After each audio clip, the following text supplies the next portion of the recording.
Shalom, bertemu lagi dengan saya Didit Yuli. Nah, mungkin ada yang melihat saya agak berbeda pada hari ini. Nah, ada yang tanya, kenapa kok pakai baju koko gitu kan? Ya, karena yang pakai baju ini laki-laki.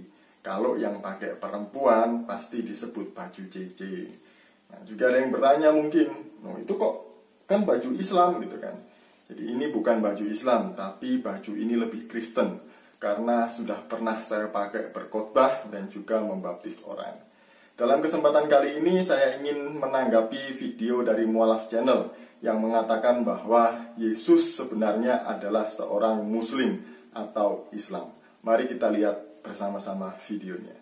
Masih alaihissalam, kasihan kepada Yesus Isa al-Masih alaihissalam. Mengapa? Karena dulu pernah saya pertuhankan dan dulu pernah saya setuju bahwa Yesus harus mati di atas kayu salib untuk menebus dosa saya. Padahal tidak seperti itu. Setelah saya menemukan Islam, saya mengerti dan yakin, sangat-sangat percaya bahwa yang disalib adalah bukan Isa al-Masih atau Yesus Kristus. Tapi nanti kita akan bahas itu ya. Saya cinta kepada Yesus karena apa? Karena Yesus mengajarkan saya untuk menjadi seorang Muslim. Yesus mengajarkan iman Islam. Rukun iman Islam ada 5, betul. Dan Yesus mengajarkan kepada kita ada 4. Yang 5-nya disempurnakan oleh Nabi Muhammad SAW untuk berhaji. Masya Allah, tabarakallah. Mungkin banyak dari teman-teman Nasrani atau sahabat Muslim yang tidak paham dan tidak mengerti dan tidak mau tahu tentang ajaran Yesus sebagai seorang Muslim. Insya Allah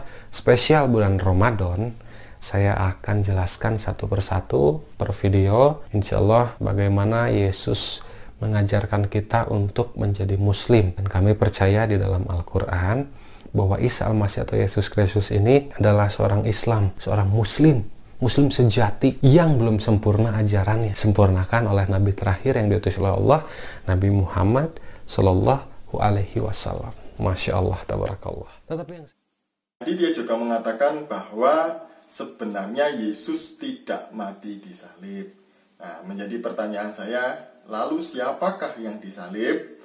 Apakah seperti tuduhan-tuduhan yang marak belakangan ini, yang disalib bukan Yesus, melainkan Simon dari Kirene, atau juga Simon Petrus, dan juga Yudas. Nah, kalau ketiga-tiganya ini sebenarnya tidak mungkin.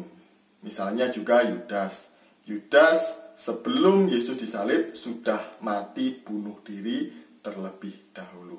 Nah, mengenai teori penyerupaan ini, saya teringat dengan ajaran Gnostik, yaitu salah satunya adalah teori doketisme yang diajarkan oleh Basilides, seorang tokoh Gnostik.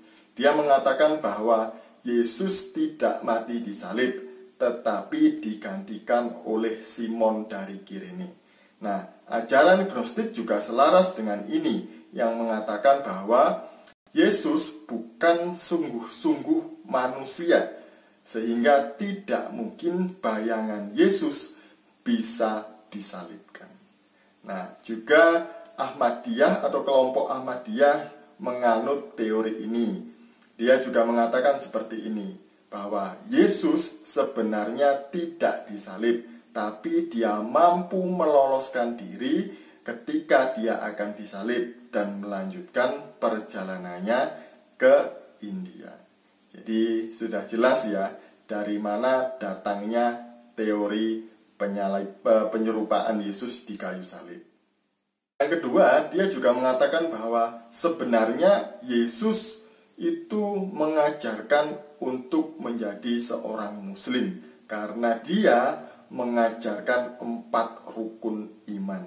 Nah, ini akan saya bahas di video saya selanjutnya karena ini butuh waktu yang panjang untuk menjelaskannya. Jadi saya akan menjelaskannya secara terpisah. Dan yang ketiga, dia mengatakan bahwa Yesus adalah seorang Muslim atau seorang Islam. Nah, saya tidak tahu apa dasarnya dia mengatakan seperti ini. Ataukah dasar ini seperti yang poin kedua tadi, karena dia mengajarkan 4 rukun iman. Nah, kita nggak tahu ya, hanya dia yang tahu. Dan kemudian saya akan menjawab poin yang ketiga, tentang Yesus adalah seorang Muslim. Semua orang juga tahu bahwa di seluruh dunia ini sejarah juga mencatat bahwa Yesus adalah seorang Yahudi. Dan orang-orang Yahudi pada zaman Yesus, termasuk Yesus, tidak ada yang beragama Islam. Kenapa? Karena Islam baru lahir 600 tahun setelah zaman Yesus. Jadi jelas ya, masa yang datangnya belakangan mengklaim yang 600 tahun terlebih dahulu ada. Nah, saya juga tidak tahu siapa Yesus yang dimaksud oleh saudara kita ini. Mungkinkah itu Yesus yang di dalam Alkitab? Tidak mungkin, karena itu mustahil kalau Yesus Islam. Yang kedua, Yesus siapa yang dimaksud oleh saudara kita ini kalau bukan Yesus dalam Alkitab? Ya mungkin itu Yesus yang lain, karena ada banyak Yesus di dunia ini. Terima kasih, ini penjelasan saya. Semoga ini mencerahkan kita dan juga menjawab semua tuduhan-tuduhan yang diarahkan kepada kita. Shalom, Tuhan Yesus memberkati.